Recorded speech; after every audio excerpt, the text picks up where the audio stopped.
Aaron, you are a given. You are one of the best actors around. You make it look effortless. Alfie, you are a revelation. I was just blown away. Congratulations to the two of you on this. Thank you Thank you very so much. much. Yeah, he's tremendous in this movie. It's exciting to see. Well, it's interesting. Let me quickly start with you, Aaron. So much of this is you teaching Spike how to prepare for this world in which you live. Did Alfie teach you anything? You've been doing this longer than he has. Yeah, I think actually in some ways, yes, because you know what, coming to work every day and just the enthusiasm on set. I mean, we had Danny Boyle who's got fantastic energy, but you know, I had a father and son role. It was I felt very paternal over Alfie and felt like I wanted to mentor him on his first shoot. But when you work with someone who's as dedicated and as you know, as Alfie is, it just makes it reminds you of the joy and the love and the craft of acting, you know, because you get to see it really in its pure essence and how he's sort of taking in everything around him and observant. He's very observant and picks up very quickly. So yeah. Alfie, talk about a first role. I mean, this is everything you can imagine. And again, at the time, Jodie's character is like, he's not ready. He's just a boy. No, he's ready. For you, when did you know what? I'm ready. I can handle a Danny Boyle role like this.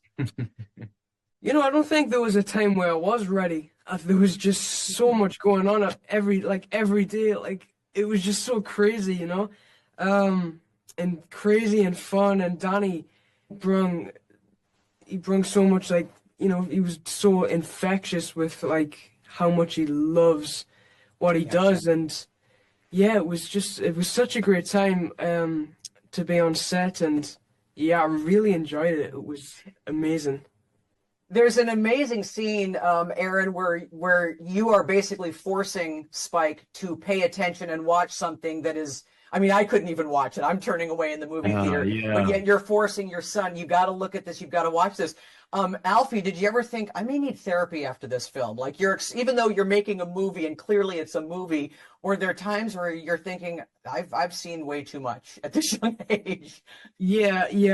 I'll not go too much into it, but there's a particular scene on the train, which was, yeah, that was That's very a lot like, for you to see. yeah, and it was crazy. There's also that moment where Spike realizes his parents, especially his father, you, Aaron, you're just human. And I'm wondering, Aaron, for you, when was that moment when you realized growing up, you know what? My parents are just human too, and they sometimes make mistakes. Yeah, I think, you know, that's the beauty in this character. It's like he's flawed, you know, as we all are, and he is human, and you kind of it's a fine line, but I think you kind of forgive a character like that who's, you know, a product of this trauma that's happened 28 years ago, and he's found solace in this community, and a real purpose, you know. And I think he wants to install that on his son, and he's put a lot of pressure on him, but yeah, he's in denial of what his wife's condition is, but he's also not giving him answers, and he reacts in a very, you know, unpleasant way. And I think you really see how much actually he's been trying to bottle a lot of stuff down, and he's, you know, hurt the ones he's loved around him. You know, that's really complex. I will be honest, these are normally not my types of movies. You know, I don't Yeah. love violence. I was stunned. I haven't cried this much in a film, I think, since Manchester by the Sea, which broke Wow. me. Yes. I was so surprised at how emotional parts of this are. Is there a film for each of you where going in, you had no idea how much it would move you? It was so unexpected. Definitely this, you know, I know that Alex Garland wrote a beautiful script, and Danny is a master of movies like this, and you get a sense of it in 28 days, you know, Brendan Gleeson with his daughter, that moment's very moving and touching. And again in the sequel, but yeah, they've always got a heart and soul to this kind of movie, and Jodie Comer and Alfie really take you there, and it really is emotional. Yeah, it's moving. Was there a movie for you, Alfie? Yeah.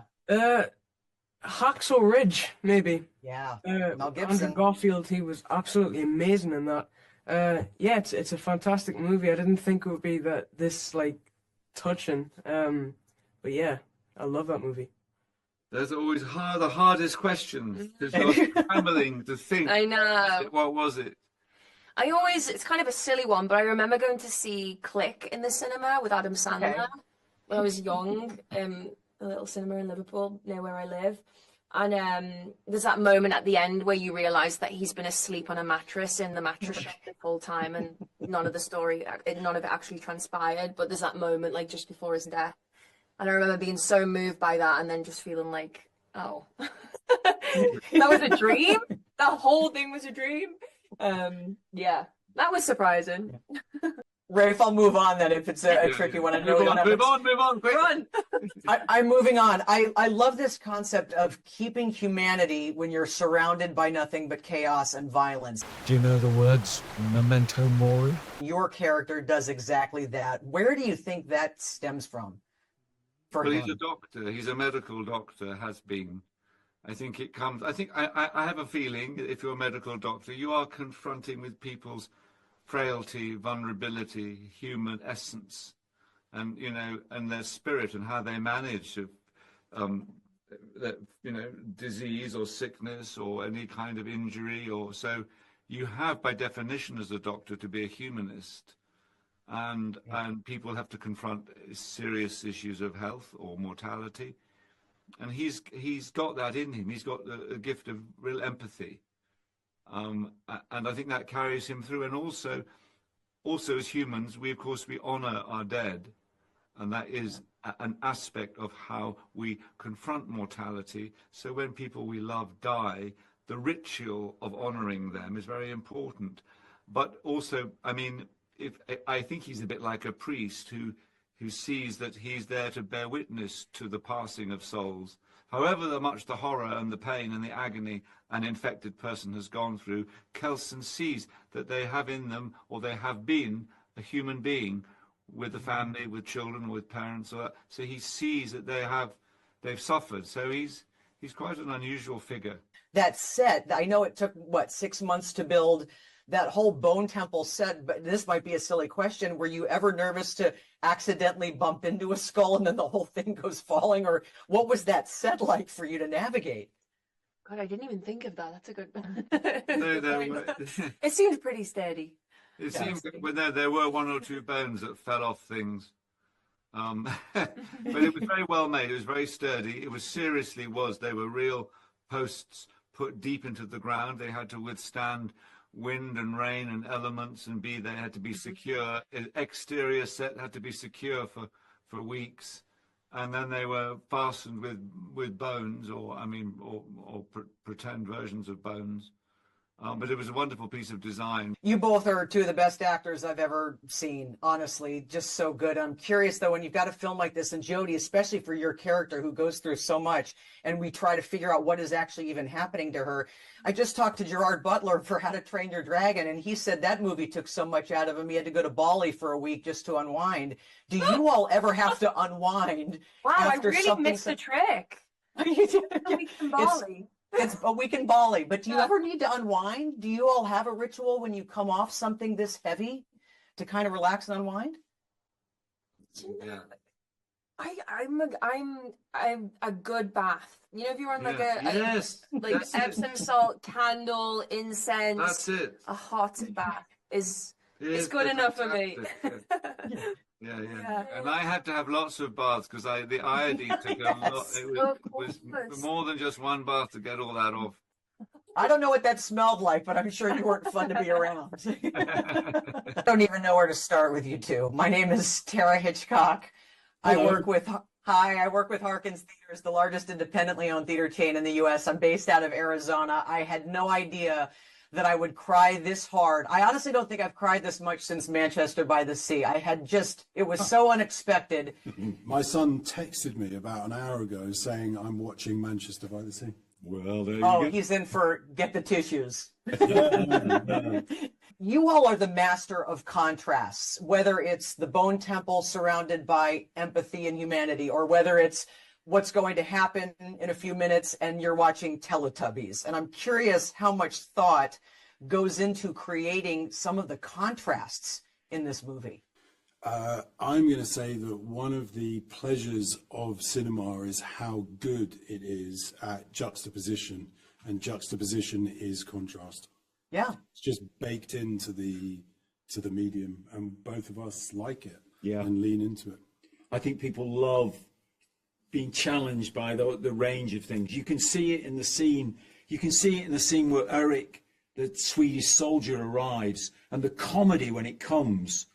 It's just like everybody's just dying to have a laugh, because what they've just seen just before that is all these people burnt alive and people's spines ripped out, and suddenly we're having a laugh about collagen in somebody's lips. It's like, yeah, it's a dynamic range. It's beautiful. It's like the screen. You're expected to stretch it and stretch your imagination as you watch it. You know, when I look in your face, see your granddad's eyes. It's nice. Alfie, I got to tell you, if he doesn't work, this whole movie doesn't work at all. Where did you find this kid? So we found him in. So the original screenplay is set on this island. It's a real island called Holy Island, and it's not far from Newcastle. So we naturally thought, let's base ourselves in Newcastle. That was the first decision, and we'll make the film round there. So what you do when you look for a kid, you know how many kids there are in the world. There are hundreds of millions. You can't look at them all. You've got to narrow your search down straight away. That's what you've got to do first of all. So we started looking in Newcastle, and we wanted a kid from the local area, really. And we found him, and there were a lot of good kids. I think Harry Potter is responsible. I think kids have grown up with it, multiple generations now, and gone, that's great, I could do that. Why don't I do that? Why don't I have a go at that? And more people reach into it, and that makes the talent level, the pool, deeper, I think. And he's got the talent, yeah. And anyway, very remarkable kid, yeah. This is a glorious day. A day of judgment. My children! There's no discharge in the war.